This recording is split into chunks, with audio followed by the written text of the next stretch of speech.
Welcome. You're with the Nasty Pastor, and I'm back with another extra. How everything going with you?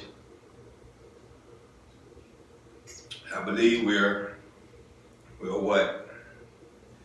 15 days and some hours into the new year. You got what I'm saying? 15 days and 2 hours and 11 minutes into the new year. You got what I'm saying? It's still a new year. It's still where that you can prioritize your goals, where you can prioritize your children for this season, this new season that is about to come. You know, take time. You got what I'm saying? While you're up late at night because you can't sleep, pull out your pad. You know what I mean? Pull out your phone. However you jot stuff down, however you do things, pull it out. Get in thought.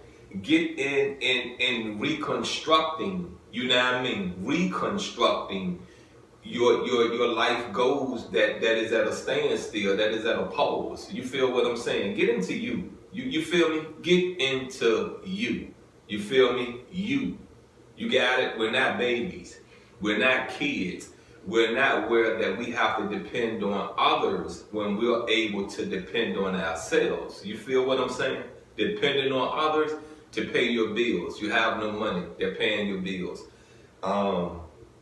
Feeding you. You have no money, so they're feeding you. You got what I'm saying? You need money to do things. You feel me? Unless you're a very, very 100% self-preservation person, and even as a 100% self-preservation person, you need money. You feel what I'm saying? You need something. You have to buy water. You know what I mean? You have to buy a filtering process, which takes these little tablets that you have to go in the store and buy. So there's no way to get around not having a income. You understand what I'm saying? There's no way to get around it. If you do get around it and you make things possible in your life, kudos.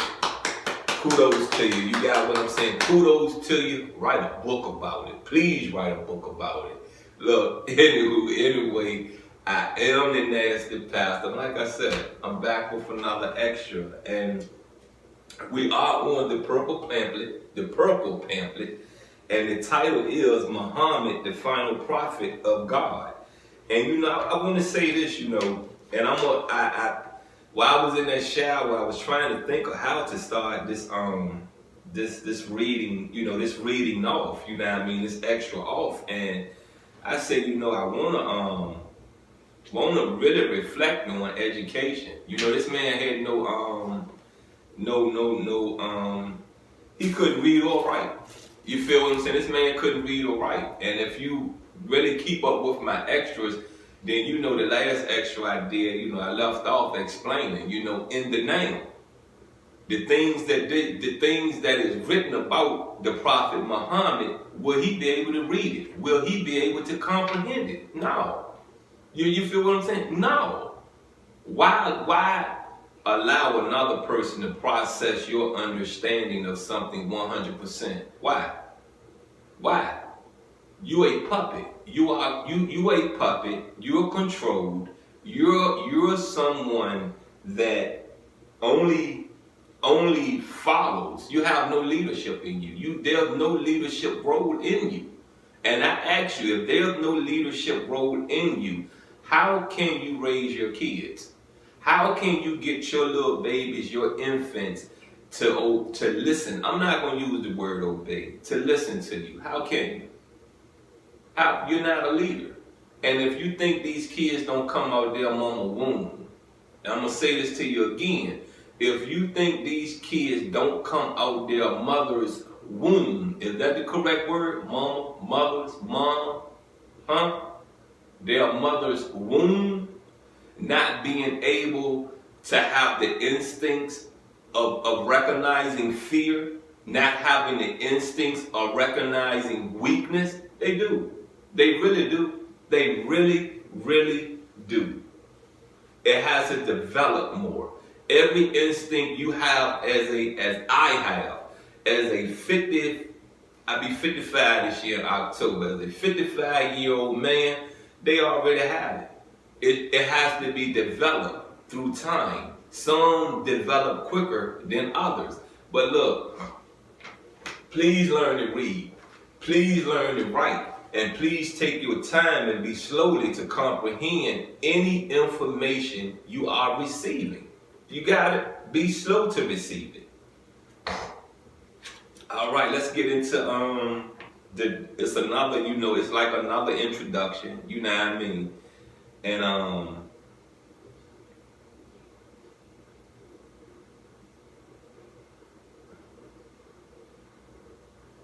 I don't believe I touched this part. So yeah, I don't believe I touched this part because it probably was a short reading that I gave up. But let's roll. He was Caesar and Pope in one, but he was Pope without Pope pretensions. Caesar without the legion of Caesar, without a standing army, without a bodyguard, without a palace, without a fixed revenue.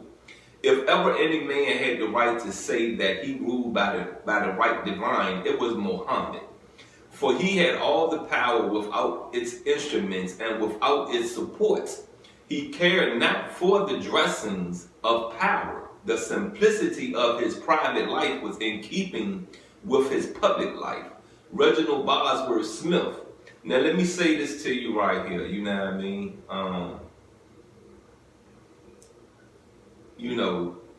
Being able to read is powerful. You feel me? Being able to write is powerful. You feel me? And I'm not here to turn Muhammad down. You understand what I'm saying? What I'm here to do is give you an example of a man that a culture, you know what I mean? A man, a prophet that a culture recognized and understood how to use this man as a tool. As a tool, a tool to get a important message out to the world. You understand what I'm saying? It took an African to go into another land, discover a culture that made a little sense to this African to bring back into Africa to get a multitude of people. You understand what I'm saying? Under the Islam flag. You feel me? You get me? Look.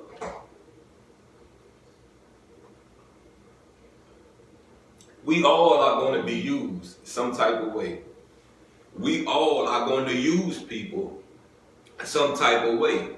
Figure how you're using them. Because see, if you're using people to get your message across or to get your point of view, point of view can be the same as a message. To get your point of view across, to bring you some members in, then the person you are using, that foot soldier you're using, should have something at the end of the day. You feel me? Yes. You have the glory, you have the eyes, you have the awareness, you have the protection of whom you're praying to, but don't we all want something physical? Don't we all want something physical we could touch in the now? You get what I'm saying? Something physical. You're here sitting on a throne in a mansion, but your foot soldier sleeping outside in a car. That don't make sense to me. That don't add up to me. And it's the foot soldier that has made it where that you can sleep in that mansion. You get what I'm saying? You get me? Let's finish this up. Muhammad's life began in a seemingly conventional manner in the deserts of Arabia in the 6th century when he turned 40. God tasked him with prophethood and began revealing his final book, the Quran, to him. As a prophet, Muhammad called people to the divine teachings of Islam. He encouraged them to worship the one God and to uphold a morally upright life.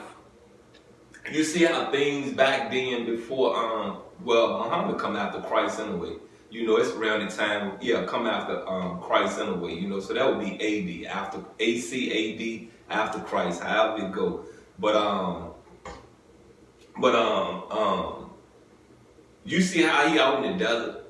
You feel what I'm saying? And once again, let me say this, I'm not here to tear Islam down, but you see how he's out in the desert And the things that we know about the desert is that it sends you illusions, what they call them mirages and stuff like that.